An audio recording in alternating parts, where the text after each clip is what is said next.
सुनिए राजा जी पेन्हे दी सड़िया खोले दी केवड़िया भइल भोर। सुनिए राजा जी पेन्हे दी सड़िया खोले दी केवड़िया भइल भोर।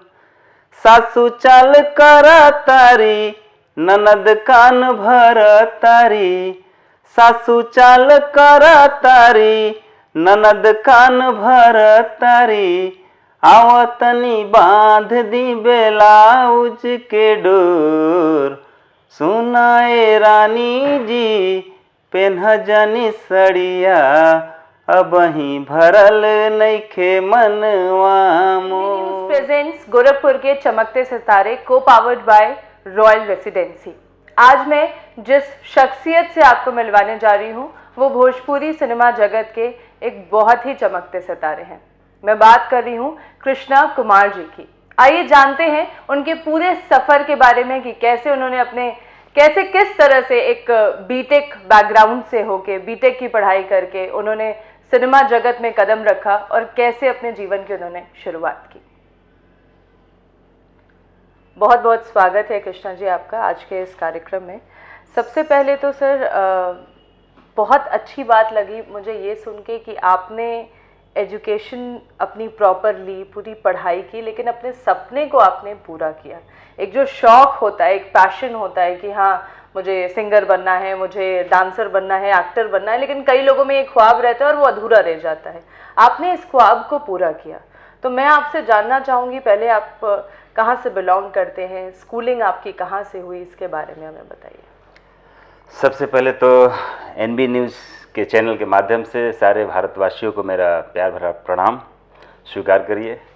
और मैडम आपका क्वेश्चन है कि मैं कहाँ से बिलोंग करता हूँ, तो मैं बेसिकली रहने वाला हूँ सिवान जिले बिहार का महाराजगंज कस्बे का। बचपन से मेरी पढ़ाई लिखाई कलकत्ता में हुआ। फादर हमारे टीचर थे कलकत्ता में ही, तो साथ में रह के वहीं पढ़ाई लिखाई की। पढ़ाई लिखाई करने के दरमियान मुझे गाने का शौक़ था, एक्टिंग करने का शौक़ था, लेकिन किसी भी काम करने के लिए एक प्लेटफॉर्म का होना ज़रूरी है। बट प्लेटफॉर्म नहीं मिलता था और पिताजी भी इस योग्य नहीं थे कि उनको पता चले कि कैसे इस लाइन में फील्ड में आदमी जा सकता है, या मेरी भी हिम्मत नहीं थी कि मैं बोलूं कि मैं इस लाइन में जाना चाहता हूं। पिताजी टीचर थे। पिताजी बेसिकली थोड़ा सा सिंगिंग का काम करते थे, वो कहीं कहीं मंदिरों में गाना वाना गाते थे, तो शौक मेरे अंदर भी था गाना वाना गाने के लिए। स्कूल में मैं स्टेज परफॉर्मेंस करता था, गाना भी गाता था, लोग की तारीफें मिलती थी।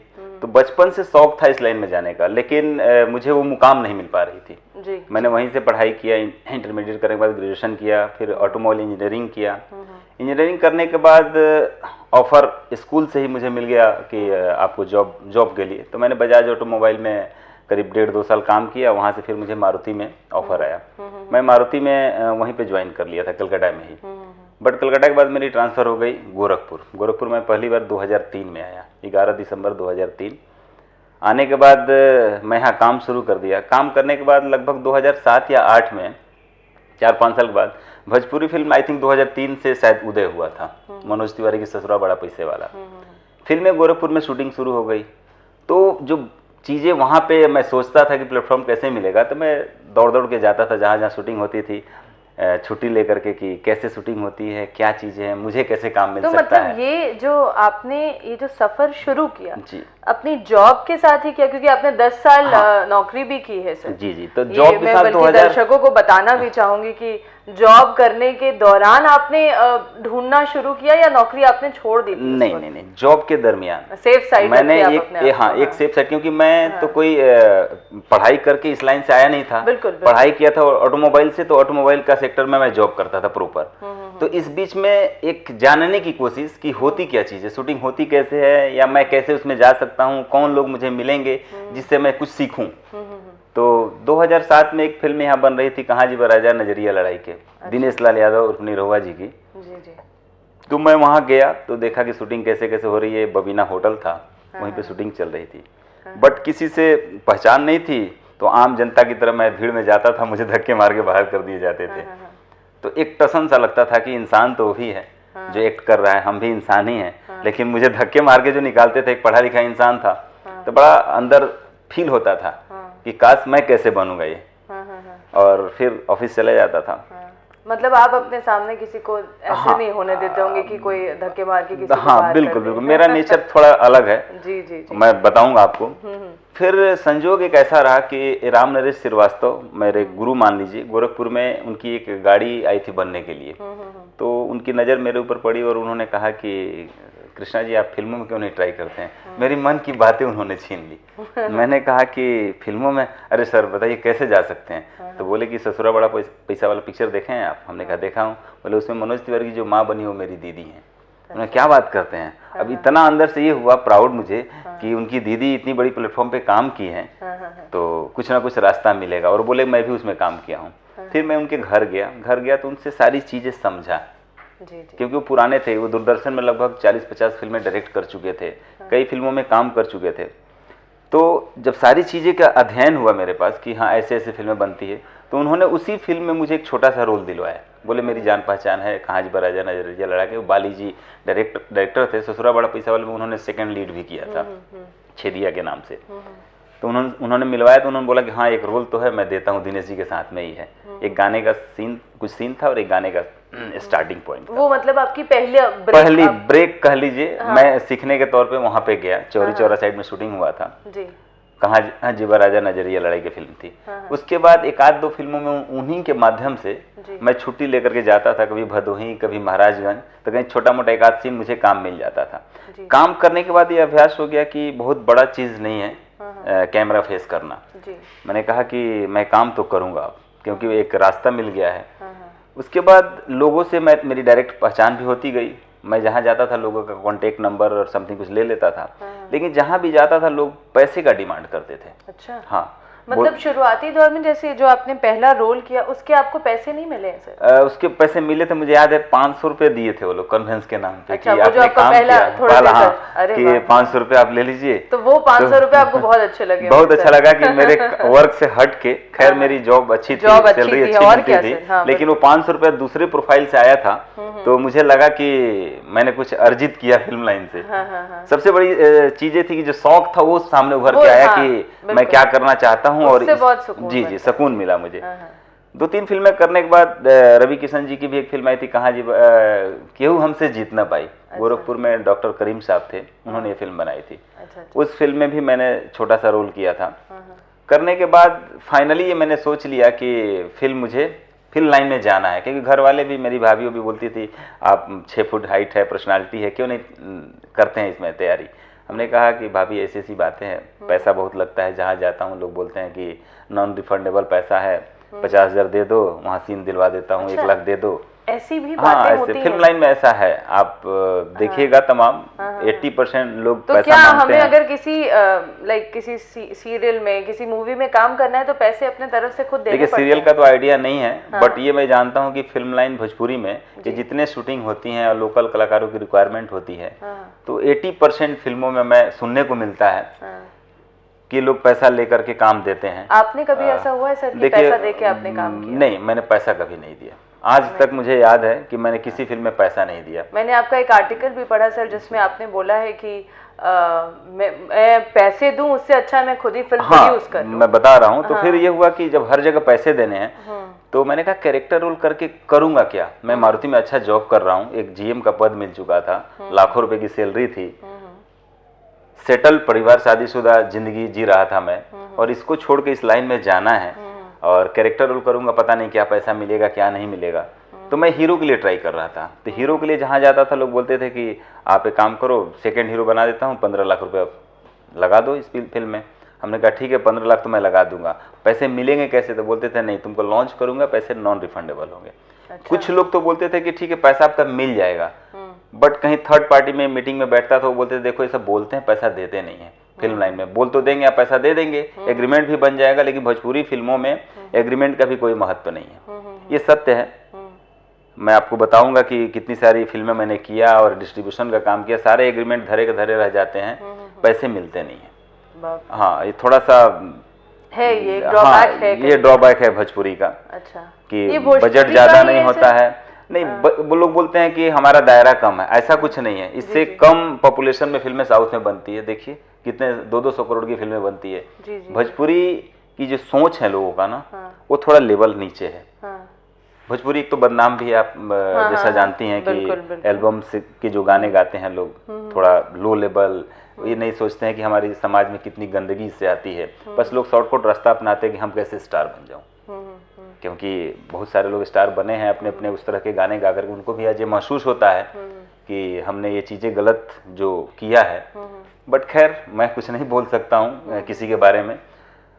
तो ऐसे कर करके तो मैंने सोचा कि यार जब 15 लाख और 20 लाख रुपए देने ही हैं और पता नहीं वो रिफंड होगा कि नहीं, तो क्यों ना मैं ही पैसा लगा करके फिल्म प्रोड्यूस कर लूँ।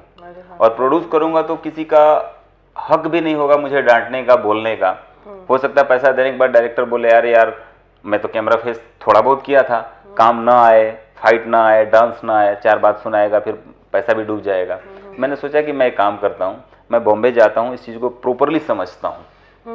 तो फिर मेरी सफ़र क्या हुआ, फाइनली 2012 में मैं कंपनी को रिजाइन कर दिया। अच्छा। हाँ, मुझे याद है 5 नवंबर को मैंने रिजिग्नेशन लेटर दिया था, 5 नवंबर 2012, बट एक्सेप्ट नहीं हुआ था। मैंने काम 1-8 महीना किया, करने के बाद छोड़ दिया, क्योंकि मेरी इच्छा एकदम हो चुकी थी कि मुझे फिल्म लाइन में जाना ही है। क्योंकि मोटा मोटी ओवरऑल हमने सिनेरियो जो था समझ लिया था कि भोजपुरी में होता क्या है। तो बॉम्बे का सफ़र तय किया। वहाँ जाने के बाद समझा चीज़ों को। वहाँ जाने के बाद जितने लोग मिलते थे, एक लाइन में कहूँ तो लगभग फ्रॉडी लोग सब मिलते थे। बॉम्बे में जहाँ जाते थे जो मिलता था सब पैसे खींचने के लालच में हमसे मिलते थे कि ऐसा कर लीजिए, कोई बोलता था ऐसा कर लीजिए। और उससे क्या होता था, मेरे पैसे तो खर्च होते थे। बॉम्बे जैसा शहर में जाने, रहना, खाना, होटल, एक्सपीरियंस गेन कर रहा था कि ये दुनिया है क्या। वाकई माया नगरी है, माया जाल है पूरी तरह से। आपको सेफ साइड होकर रहना है, अपना दिमाग, अपना प्रेजेंस ऑफ माइंड लगाना है। इसलिए तमाम लोग जाते हैं बॉम्बे में, मतलब सफल जो नहीं एक बातें होती हैं हमेशा से, अक्सर जब भी मतलब कोई बच्चा अपने घर में कहता है कि मुझे फिल्मी दुनिया में जाना है, नाम कमाना है, तो हमेशा पेरेंट्स जो होते हैं, गार्जियन जो होते हैं, वो डरते हैं कि इस क्षेत्र में हम नहीं भेजना चाह रहे। बिल्कुल फैक्ट तो है। क्या ये है? हाँ, ऐसा बिल्कुल ये डर है? बिल्कुल है। अच्छा। जब तक आपका अपना आदमी कोई ना मिले प्रॉपर, आपका गांव जवार का, या कुछ एकदम जिस पे विश्वास हो, या कुछ काम उसने कर चुका है, उसकी छवि एक बन चुकी है रेपो की, हाँ इस लेवल का ये आदमी है, ये इस हद तक नहीं जा सकता है। तो लेकिन सर मैं आपको बीच में काटना चाहूँगी, तमाम ऐसे बहुत बड़े बड़े कलाकार इस समय जो बहुत स्ट्रगल करके किसी गवर्नमेंट इंस्टीट्यूट से पढ़ के आज अपना नाम कमा रहे हैं जी। तो अगर कहीं ना कहीं ये बातें नहीं होती तो वो आज इस मुकाम पे नहीं। आप नाम बताइए कि कौन से ऐसे लोग हैं जिसका स्ट्रगल पीरियड नहीं स्ट्रगल पीरियड रहा है सर। मैं क्या कह रही हूँ, स्ट्रगल पीरियड तो बिल्कुल रहा है, लंबा स्ट्रगल पीरियड रहा है, और छोटे ही रोल से सबने शुरुआत की है। शुरुआत किया है तो एक नाम बताइए मुझे। क्यों आज नवाजुद्दीन सिद्दीकी, जैसे नवाजुद्दीन सिद्दीकी 17 साल, उनको पेशेंस तो है ही है। 17 साल वो बताते हैं कि मैं कैसे रहा हूँ, जमीन पे सोया हूँ, गार्ड की नौकरी किया हूँ, कैसे कैसे करके। उनके अंदर तो चीजें थी, लेकिन ये क्या, आपने अपनी कहा ना कि उन्होंने गवर्नमेंट इंस्टीट्यूट से एनएसडी पास आउट करके, तो एक हथियार उनके पास था कि मैं एक अच्छा आर्टिस्ट हूँ, मुझे कोई प्लेटफॉर्म देने वाला नहीं है। जैसे ही उनको एक फिल्म मिली, आई थिंक क्या नाम था, जो काफी गाली गलौज वाली फिल्म थी, गैंग्स ऑफ वासेपुर में, उनको लोगों ने ऑब्जर्व किया और उसके बाद से देखिए उनकी गाड़ी निकल पड़ी। तो एक प्लेटफॉर्म तो चाहिए ही। वो छोटे छोटे रोल करते थे, देखिए कैसे कैसे टाइप के रोल करते थे। खुद ही लगता था कि 4 आदमी के बीच में उनको खड़ा कर दिया गया। उस बीच में वो क्या करेंगे? अब हम ही को कोई 4 लठैतों के बीच में खड़ा कर दे तो मैं क्या करूंगा? कुछ नहीं कर पाऊंगा। कुछ तो चाहिए, 4 ही सीन हो, लेकिन वो ऐसा सीन हो ताकि मतलब लगे। आपके कहने का मतलब ये है कि एक माया नगरी है। हाँ। अगर आप जाते हैं तो आपको सचेत रहना पड़ेगा, अलर्ट रहना पड़ेगा, और आपके पास एक हथियार होना चाहिए। जैसे नवाजुद्दीन के पास एक हथियार था, एनएसडी पास थे, उनके अंदर टैलेंट था। खेसारी जी आए, वो लोग बोलते हैं कि पढ़े लिखे कम है, लेकिन उनके पास एक हथियार था सिंगिंग का। वो छोटे पर्दे पे, टीवी पे, एल्बम में बहुत बड़े हिट हो चुके थे। तब उनको लोगों ने फिल्म में एक्सेप्ट किया, चाहे वो दिनेश लाल जी हों, चाहे वो पवन सिंह जी हों। वो एक छोटे पर्दे की एक अपने ऑडियंस बनाने के बाद, सिंगर तो उनसे अच्छे अच्छे बहुत सारे घूम रहे हैं, लेकिन उनकी ऑडियंस अभी बनी नहीं है। तो हर इंसान के पास एक कुछ चाहिए। मैं अगर इंडस्ट्री में गया तो मैं ठीक है, मैं टैलेंटेड नहीं था, लेकिन मेरे पास क्या हथियार था? मैं सोचा कि चलो पैसा तो है ना, मैं पैसा लगा करके फिल्म बनाऊंगा और अपने टैलेंट को दिखाऊंगा और पब्लिक एक्सेप्ट कर लेती है तो ठीक है। तो एक हथियार लेके मैं भी गया था। आप सोचेंगे कि मेरे अच्छा, पास, आप बहुत क्लियर है सर कि मैं टैलेंट लेके नहीं गया। हाँ बिल्कुल, ये सच्चाई है। मेरे अंदर जुनून था, मुझे लग रहा था कि मैं अपने टैलेंट को दिखाऊंगा। जी जी जी। ये जुनून था, बचपन से तो ही आपने टीसन क्या थी। फिल्मी दुनिया में रहते हुए ही आपने सीखा, क्योंकि आपने हाँ, लगभग बिल्कुल। 40 फिल्में बनाई हैं। आप बताइए मैम, जी। खेसारी जी हों, मैं नाम लेके बोल रहा हूँ, या पवन सिंह जी हों, दिनेश जी हों, कोई कोर्स करने नहीं गया। सबका अपना एक जुनून था। ये फील्ड भी तो प्रैक्टिकल है सर। हाँ बिल्कुल। हाँ। आप पढ़ के आते हैं, वो काम करते हैं। जैसे नवाजुद्दीन पढ़ के आए थे, तो थोड़ा दिन इंतजार किया, लेकिन उनका समय आया। हम लोग भोजपुरी दुनिया में क्या है कि कोई पढ़ के नहीं, मैंने हमको लगता है बहुत कम लोग होंगे जो इस फील्ड से, एक्सपीरियंस से सब लोग आए हैं। तो मेरे अंदर तो वो भी एक्सपीरियंस नहीं था, लेकिन एक जुनून था कि मैं ये कर लूंगा, और मैंने करके दिखाया। और कोई कितना भी बड़ा कलाकार हो सर, स्ट्रगल सबका बहुत सबका रहा है, लंबा स्ट्रगल स्ट्रगल। मैंने रहा भी है जमीन सबका। पे सोया हूँ बॉम्बे जाकर के, ऐसा थोड़ी ना है। पैसा लेने के बावजूद भी सीखने की कोशिश थी। मैं वहाँ एटीट्यूड दिखाता तो आउट हो जाता। 1 मिनट में पैसे लाखों रुपए उड़ जाते हैं बॉम्बे में, पता नहीं चलेगा, आपकी झोली गायब, रातों रात बिक जाएंगे खड़े खड़े। जी। तो वो आपको पेशेंस और थोड़ा सा अलर्ट तो रहना ही पड़ेगा। और कहीं ना कहीं एक बहुत बड़ा फायदा है अगर आप एजुकेशन आपके पास है, एजुकेशन तो इनकेस अगर आपका ये प्लान फेल होता है तो आपके पास एक बैकबोन हमेशा मजबूत रहेगी कि आप अपने एजुकेशन सेक्टर में वापस चले जाएं। एग्जैक्ट वो मैनर था हमारे अंदर। मैंने 3 चीज लेकर के इंडस्ट्री में गया था कि एक तो मैं झूठ नहीं बोलता हूँ, सबको पता है इंडस्ट्री में आज कमा रहा हूँ, खा रहा हूँ, डिस्ट्रीब्यूशन के क्षेत्र से लेकर के एक्टिंग के क्षेत्र से लेकर के स्वभाव आज तक हमें नहीं लग रहा है कि कोई कहता होगा कि कृष्णा जी के अंदर एटीट्यूड है। एटीट्यूड का ये शब्द भी मैं नहीं रखा हूँ। आज भी हीरो हूँ तो हीरो की तरह कपड़े पहनना मेरी मजबूरी है, हीरो की तरह थोड़ा कम निकलना मेरी मजबूरी है। स्टारडम, उसको स्टारडम बोल सकते हैं, लेकिन आम जनता से मिलना, कहीं भी एकदम नॉर्मली चले जाना, सबके साथ मिलजुल के रहना, कभी स्वभाव में चिल्लापन, उद्दंडता कुछ भी आपको नहीं मिलेगा कभी भी। तो ये मैंने चीज रखा। फिल्मी दुनिया का जो आपका ये सफर है सर, 500 रुपए से आपने इसकी शुरुआत की थी। तो आज अगर जानना चाहें कि आज एक फिल्म से क्या एक्सपेंडिचर्स, क्या आपकी कमाई उससे हो जाती होगी, तो वो कमाई की बात तो देखिए बताना नहीं चाहिए, लेकिन मैं नहीं, मतलब मैं ये नहीं कह रही हूँ कि आप ये मैं बता रहा हूँ कि जो मुझे पैसे वहाँ लाख सवा लाख रुपए सैलरी मिलती थी, उससे ज्यादा मिल रहा है। तभी मेरा काम चल रहा है, क्योंकि खर्चे उससे ज्यादा हैं। मुझे याद है कि जब मुझे सवा लाख रुपए सैलरी मिलती थी, मेरे खर्चे 60-65 हजार थे। फिल्मी लाइन में जब आने के बाद थोड़ी सी एक्सपेंडिचर बढ़ गया। अभी हमें लग रहा है कि 1.25 लाख 1.5 लाख रुपए मेरे खर्चे हर महीने लग जाते हैं। अच्छा। हाँ, एवरी मंथ इतने खर्चे हैं। मतलब भाई पैसे लगाने के बाद पैसे हैं भी। हाँ, ऐसा नहीं है। आप अगर आँख खोल करके, कान खोल करके अगर इस लाइन में जाते हैं तो पैसे हैं। किसी भी लाइन में आप अगर ईमानदारी से काम करते हैं तो ऐसा नहीं है। ईमानदारी से काम करने वालों को थोड़ा लेट जरूर होता है, लेकिन सफलता मिलती है। मैंने बोला ना, मैं झूठ नहीं बोलता हूँ, ईमानदारी से काम करता हूँ, मेहनत से काम करता हूँ। और 2013 में मैं कहानी छोड़ दिया था बीच में ही।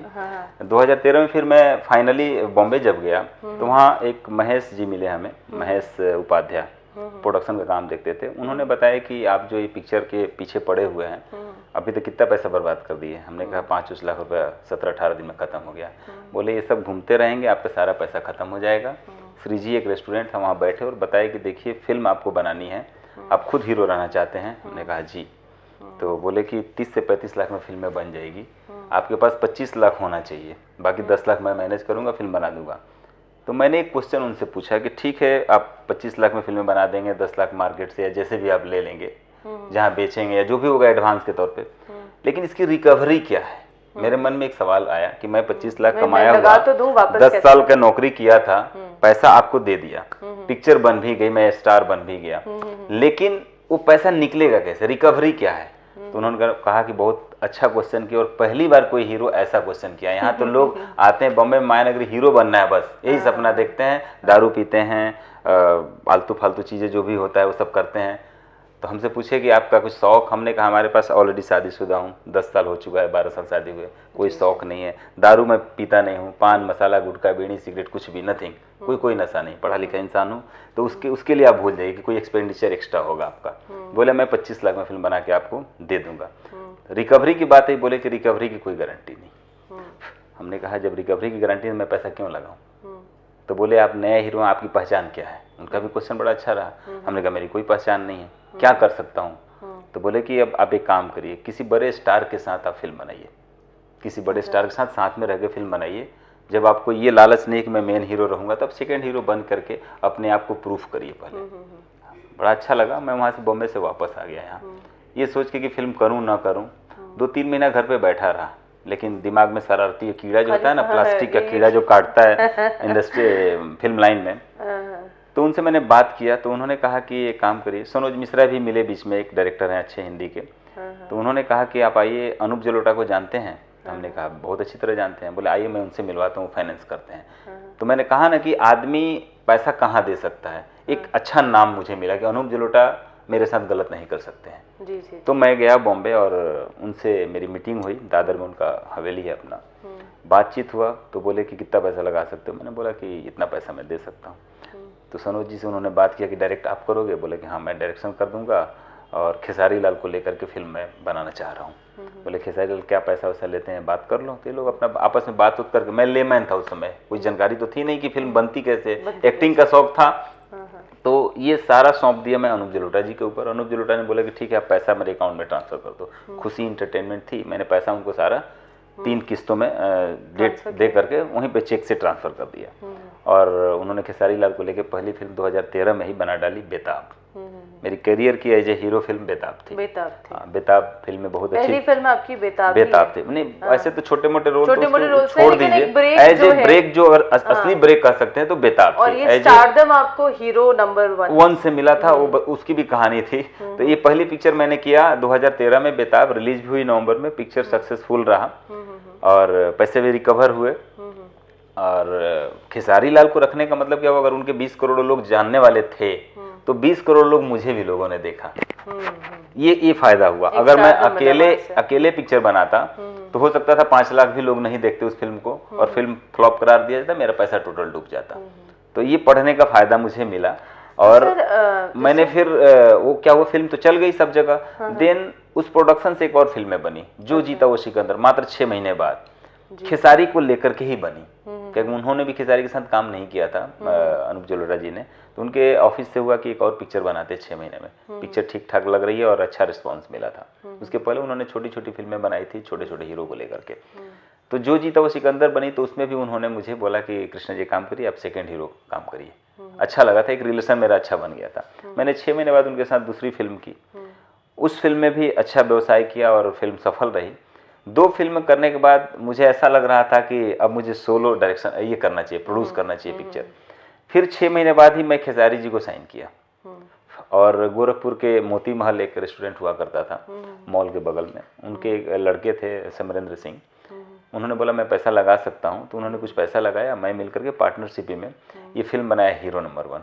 मुझे डर इसलिए नहीं था कि गोरखपुर का मैं था, मुझे तो पैसा लेके भागना नहीं था। उनको भी लग रहा था कि मैं मारुति से इनको जानता हूँ और गोरखपुर के हैं, यहाँ तो फ्रॉडगिरी हो नहीं सकती है। तो उन्होंने एक जॉइंट अकाउंट खोला, पैसा हम लोगों ने लगा, हीरो नंबर 1 फिल्म में बनाई। और हीरो नंबर 1 फिल्म ने मुझे हीरो बना दिया। रियली मैं प्राउड करता हूँ, खेसारी जी को भी थैंक यू बोलना चाहता हूँ कि अगर आज मैं हूँ तो ड्यू टू खेसारी जी के साथ। उन्होंने एक्सेप्ट किया मुझे सेकंड हीरो, नहीं तो चाहते तो बोलते कि क्या जरूरत है, मुझे सोलो सिंगल ही पिक्चर में करता हूँ। लेकिन उन्होंने एक्सेप्ट किया। लगातार 3 फिल्में 2 साल में 3 फिल्में मैंने किया उनके साथ। और ये फिल्म मील का पत्थर साबित हुआ।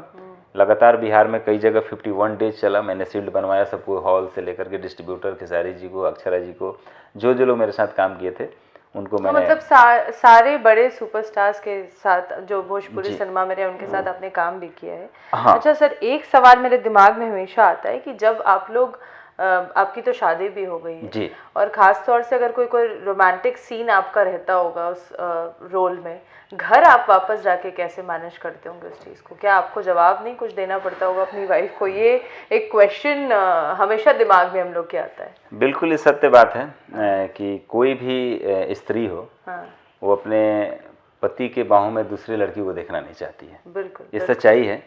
लेकिन हम ये काम जो करते हैं पर्दे के लिए करते हैं, ये मेरा पेशा है, व्यवसाय है। तो हम ये अपने धर्मपत्नी को समझाते हैं कि देखिए ये क्षणिक चीज़ें हैं। हम जो 15 दिन 20 दिन इस सेट पे रहते हैं, तो उतने देर के लिए जो सीन करते हैं बस करते हैं, उसके बाद हम भूल जाते हैं उस चीज़ों को। तो यकीन दिलाते हैं, लेकिन यकीन वो तब्दील तो होता नहीं है। थोड़ा सा स्ट्रगल होता है घर पे।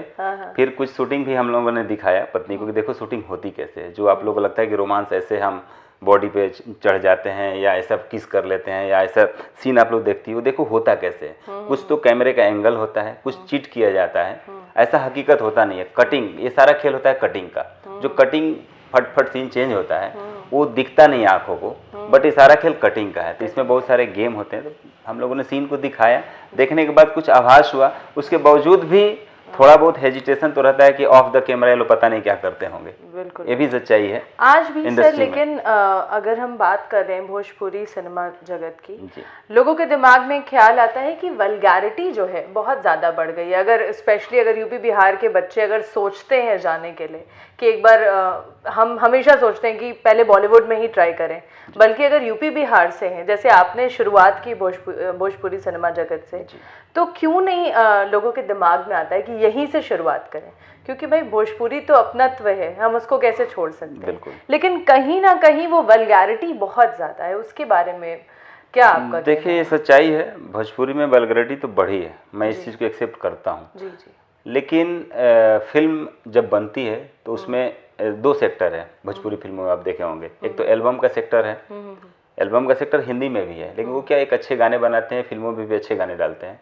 भोजपुरी में क्या है कि जो एल्बम्स बनते हैं और हिंदी ये फिल्में जो बनती है उसके गाने, दोनों में डिफरेंसेस है।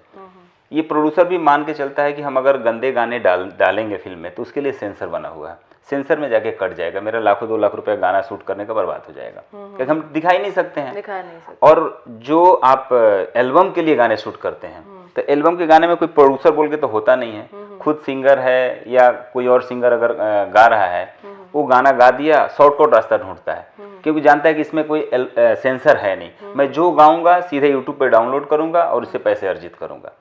तो इसके रोकने के लिए कोई है नहीं, सेंसर को रोकने के लिए। ये जितनी भी बदनामी का धब्बा मिल रहा है भोजपुरी पे ड्यू टू एल्बम, भोजपुरी में जो गाने आते हैं, हम ये नहीं कर रहे हैं, वो एक बिजनेस है, उसमें भी थोड़ा बहुत रहता है, बट उतना नहीं रहता है कि हम समाज को दूषित कर सकें।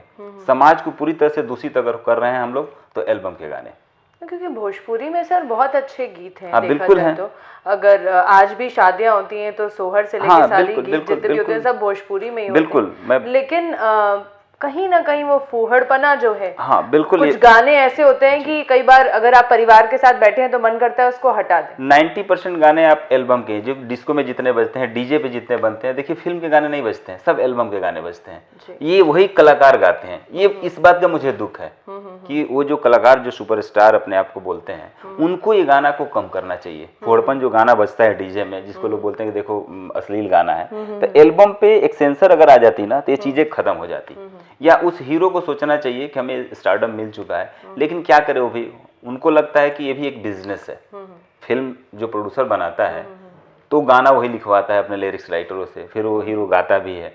कुछ गाने तो जो हीरो सिंगर नहीं है, जैसे मैं सिंगर नहीं हूँ तो मैं तो गाता नहीं हूँ, दूसरा किसी का गाना मैं गाता हूँ। लेकिन जो लोग गाना खुद गाते हैं उनसे मैं रिक्वेस्ट करूंगा कि भोजपुरी अब तो चेंज हो गया। आप देखिए कि पहले मैं वितरक भी हूँ, एक चीज़ आपको बताना भूल गया, मैं यूपी दिल्ली का बहुत सारे 70-80 फिल्में रिलीज भी किया हूँ, तो मेरे पास भी ये बातें आती हैं। तो सिनेमा जो फिल्में चलती है पर्दे पे, उसमें वल्गैरिटी का है, ऐसा नहीं कि नहीं है, लेकिन वो पर्दे के अंदर है ड्यू टू सेंसर। तो रोक वहाँ लगाना चाहिए जहाँ की पूरी समाज जिससे दूषित हो रही है। तो मैं तो पूरे समाज से कहना चाहता हूँ कि आप लोग उस तरह के गाने मत देखिए, लेकिन मैं क्या कहूँ, समाज भी उसी को पसंद करता है, उसको भी उनको लगता है हो रहा है। हाँ, तभी हो रहा है। जिस दिन वो देखना बंद कर देंगे तो फिर क्यों क्यों क्यों कोई गाएगा गाना? गाना ही नहीं गाएगा। तो जब समझेगा हमारी चीजें बिक नहीं रही है, वो बिक रही है। आज एक गाना गाते हैं लोग, रात 2 दिन में 2 मिलियन। और सप्लाई वाली कहानी। बिल्कुल बिल्कुल, ये बिजनेस है। ये भी एक समस्या है कि बिजनेस हो गया है। अब बिजनेस को मतलब देखते हुए आपके हिसाब से कहीं ना कहीं जो वल्गर गाने हैं, जो फूहड़ गाने हैं, वो लोग बहुत पसंद करते हैं, तभी तो चल रहा है। आज मिलियन में गाने आ रहे हैं, एक अच्छे गाने आ रहे हैं, फिल्में आ रही है। अभी मैंने विवाह फिल्म रिलीज किया था, इतने शोर गाने, और उसको एंटरटेन म्यूजिक ने लगभग 70-72 लाख रुपए में केवल टीवी पे दिखाने के लिए पिक्चरें खरीदा, जो कि उनकी पिक्चरें 30-35 लाख में बिकती थी। बट उन्होंने क्यों खरीदा? उन्होंने देखा कितनी अच्छी पिक्चरें है। उसके स्क्रीनिंग हुआ था बॉम्बे में, फ्लाइट गया था देखने के लिए कि कैसी फिल्में बनी। बड़ी नाम हो रहा था कि विवाह नाम है वही फिल्म है। रियली मैंने सैल्यूट करता हूँ कि इतनी अच्छी फिल्म बनी थी, लेकिन क्या थिएटर में टाइट फीस हो गई, वो फिल्म नहीं चली, पैसे लोगों के टूट गए। तो लगता है कि कुछ मसाला तो चाहिए, क्योंकि हम फिल्म बनाते हैं इंटरटेन करने के लिए। बहुत साफ सुथरी भी फिल्म बनाएंगे तो आज के दौर में नहीं चलेगी। ऐसा नहीं है कि साफ सुथरी फिल्में पहले गंगा मैया तोरे पियरी चढ़ाई वो समथिंग समथिंग फिल्में बहुत चली थी, लेकिन वो दौर नहीं है। समाज को देख करके हमको चलना है, समाज में क्या मांग डिमांड हो रही है। समाज में आज ये कपड़े कभी हम लोग पहनते नहीं थे, समाज की आज डिमांड है तो हम पहन रहे हैं आज भी, लेकिन सादगी है सर। नहीं सादगी है। हाँ। आज बैगी पैंट एक समय चलता था 10 साल पहले, आज मैं पहन के जाऊंगा तो लोग मुझे जोकर कहेंगे। फटा कपड़ा थोड़ा सा छोटा हो जाता था पैंट, हम खुद नहीं पहनते थे, आज इतने पैंट चलती है, बोलते हैं कार्गो है स्टाइल। अगर हम ना पहन के चले तो लोग मुझे ही बुड़बक कहेंगे। तो समाज के साथ चलना भी मेरी मजबूरी है। अब समाज वही डिमांड मांग रहा है तो प्रोड्यूसर उस तरह की फिल्में बना रहे हैं। हम कह रहे हैं आप मत देखिए, फिल्मी मत देखिए, इग्नोर करिए उस चीज को। इग्नोर ही तो नहीं हो रहा है, समस्या भी है ना। ये सबको मिलकर एक मुहिम उठाना पड़ेगा और मुहिम उठ चुका है। तभी अब ये मुहिम उठ चुका है। पहले मैं बताया ना कि फिल्में रिलीज करता था तो ए सर्टिफिकेट 100 में 80% फिल्में ए सर्टिफिकेट आती थी। आज मैं जितनी भी फिल्में रिलीज करता हूँ यूए सर्टिफिकेट या यू सर्टिफिकेशन मिलता है मुझे कि हाँ फिल्म जो रिलीज कर रहा है। तो बदलाव शुरू हो गया है। आपके आने वाले समय में भोजपुरी में ये बदलाव मिलेगा और धीरे धीरे रवि किशन जी भी कह रहे थे कि ये सेंसर लगाना जरूरी है एल्बमों पे। जिस दिन एल्बम पे सेंसर लग जाएगा ये चीज़ें आपकी जो क्वेश्चन है फोड़पन खत्म हो जाएगी। तो भाई देखिए सर, खूब बढ़िया इंटरव्यू मन के भइल है और अगर मन के बात करते नहीं आज के दिन तो भोजपुरी अधूरा नहीं रहे चाहिए काहे कि हम एक भोजपुरी कलाकार के साथे बैठल बानी। बिल्कुल हम चाहत रहनी है, लेकिन अब शुरुआत हिंदी से भगे रहा तो हम कहने कि का हम बीच में टोके जाए। नहीं तो हम तो भोजपुरी से बानी, भोजपुरी के माटी के सौगंध से खुशबू लेते हैं और चाहते हैं कि भोजपुरी में ही 2 शब्द अगर हो जाए तो बढ़िया रही। तो ये बताइए भाई, हीरो नंबर 1 आपके सबसे हिट पिक्चर है, सबसे ओकर जौन डायलॉग लोगन के जौन बहुत नीक लगल, हाँ ओके तनी हमन के बताएं, मन के एनबी के दर्शक के तनी बता दें ओके वो सबसे नीक लगी। एनबी के दर्शक को के हम बतावल चाहता नहीं कि वो फिल्म रोलो देख ले ओके। और आजकल टीवी पे तो हमके लगा था कि सप्ताह में 5 दिन ही फिल्म आज भी आवता। 4 साल हो गए फिल्म 2015 में बनल रहे और ओकर प्रोड्यूसर हम रहनी। ओमे एगो डायलॉग रहे, हमार बीबी हमरा से गुस्सा के चल गई रही, उनकर साड़ी हम दे दिल रहनी अपने बुआ के तो बहुत नाराज रहली, तो घर में पूरा साड़ी उड़ी बिखेर दिले रही। रोलो सीन देख ले ओके हम लोग। तो मैं हमारा डायलॉग एगो रहे कि काहे बैठल बाड़ू उदास, काहे बैठल बाड़ू उदास, आवा न बहिया में हमरे पास, कौनो तरकीब तो बताओ मनावे के, जिंदगी गिरवी रख देम हम, तो कीमत तो बताओ मुस्कुरावे के। क्या बात है, क्या ये डायलॉग रहे तो पत्नी मेरी हंस देती है और हम पूछते हैं कि आखिर क्यों नाराजगी है, तो बोलती है कि ये सड़िया जो हमको आप फर्स्ट टाइम देखे थे तो दिए थे, ये आपने बुआ को क्यों दे दिया? हाँ बुआ को क्यों दे दिया। तो जी। फिल्मी लिबर्टी था, उसी टाइप की दूसरी साड़ी रहती है, मैं उनको दे देता हूँ तो खुश हो जाती है। आपका सिंगिंग में भी सर इंटरेस्ट है? सिंगिंग में इंटरेस्ट है। आने वाले 2020 में मेरा गाना आएगा। मैं गाना गा चुका हूँ बट उसमें कुछ टेक्निकल इश्यूज हैं। जो लड़का म्यूजिक डायरेक्टर है थोड़ा उसके घर पे कुछ इश्यूज चल रहा है। मैं तनी का रिक्वेस्ट करी आपसे तनी एक ठो गाना अगर आप गुनगुना दें भोजपुरी में तो बड़ा अच्छा रही। भोजपुरी में गाना अब जौन गौले बने अभी तो नहीं सुना सकत क्योंकि चीजें आउट हो जाई। पुराना कोनो भी एक दिनेश जी की फिल्म थी, उसमें एक गाना था बड़ा अच्छा, मैं उसको गाता हूँ, कहीं बैठता हूँ तो दिनेश जी मिल जाते हैं तो बोलते हैं वो गाना सुनाओ जरा। तो गाना था कि सुनिए राजा जी पेन्हे दी सड़िया, खोले दी केवड़िया भइल भोर, सुनिए राजा जी पेन्हे दी सड़िया, खोले दी केवड़िया भइल भोर, सासू चाल कर तारी ननद कान भर तारी, सासू चाल कर तारी ननद कान भर तारी, आवतनी बांध दी बेलाउज के डोर, सुनाए रानी जी पेन्ह जनी सड़िया, अब ही भरल नइखे मनवा मोर। ये दिनेश जी का गाना था एक फिल्म में, बड़ा अच्छा लगता है तो मैं गा देता हूँ कभी कभी। अच्छा, ये है कि भोजपुरी में जो रोज की दिनचर्या होती है उसी में से सेलेक्ट करके मैं हमेशा देखती हूँ कि गाने भी बनते हैं। हाँ, एक दायरा लिमिट है इनका। कारण क्या, देखिए हम लोग सोचते भी हैं, मैं अगर जिस दिन फिल्म इसके आगे बनाऊंगा तो कभी कभी सोचता हूँ कि इस लेवल पे बना चुका हूँ फिल्म तो इस लेवल पे बनाऊं। फिर कुछ लोग बोलते हैं यार इस लेवल पे सोचते हो, हमारे दर्शक तो इसी लेवल के हैं, जी जी। हमारे भोजपुरी देखने वाले जब हिंदी दर्शक देखना शुरू करेंगे तब हम ऊंचा सोच सकते हैं। लोग बोलते हैं ना कि आए दिन फिल्म में एक हीरो 8 फिल्में करता है, ये शॉकिंग है। ये किसी भी इंडस्ट्री में कोई हीरो एक साल में 8 से 10 फिल्में नहीं करता है, ओनली भोजपुरी।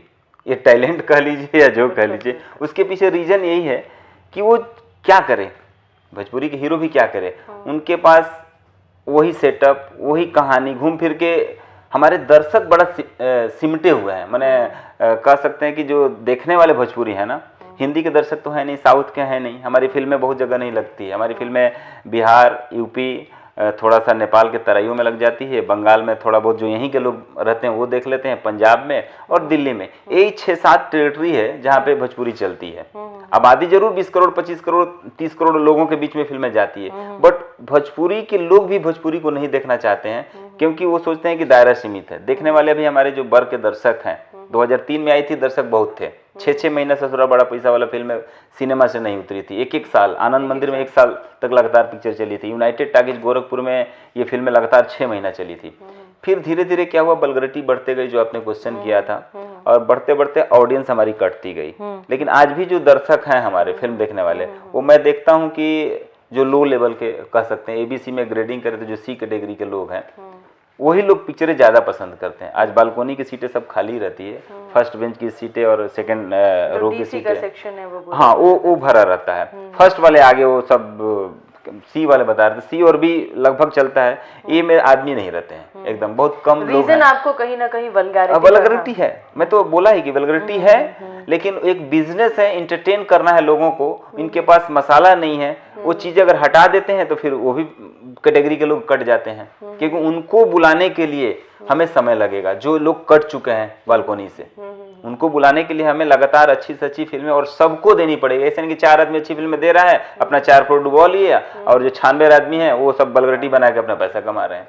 बिल्कुल। तो ये सबको सोचना पड़ेगा, सबको देखना पड़ेगा, एक मुहिम है, सबको आगे आना पड़ेगा। चलिए सर, बातचीत तो आपसे बहुत अच्छा भी लगा मुझे बात करके। जाते जाते आपसे यही कहना चाहूँगी कि यूपी और बिहार की तरफ के जो लोग हैं, खासतौर की जो बच्चे जाना चाहते हैं फिल्मी दुनिया में, भोजपुरी फिल्मी दुनिया में, उनके लिए अगर आप कुछ टिप्स देना चाहें तो ज़रूर दे दीजिए। मैं बार बार यही लोगों से कहता भी हूँ कि कोई इंडस्ट्री खराब नहीं होती है, कीचड़ में ही कमल खिलता है, सबको पता है। मैं जीता जागता उदाहरण हूँ कि मारुति में काम करता था, इस फील्ड से कोई ज्ञान नहीं था, फिर भी एक 5-6 साल के समय में अपने आप को प्रूफ किया। इसके पीछे ईमानदारी, मेहनत और कर्मठता। आप इंडस्ट्री में जाओ, दलदल ज़रूर है, लेकिन आपकी आंखें खुली है, कान खुला रखिए, मेहनत से काम करिए, ईमानदारी से काम करिए, सफलता आपको ज़रूर चूमेगी। बस यही बोलूँगा आप लोगों से। NB न्यूज़ बहुत ही बढ़िया न्यूज़ चैनल है, अभी रिसेंटली आया है मार्केट में।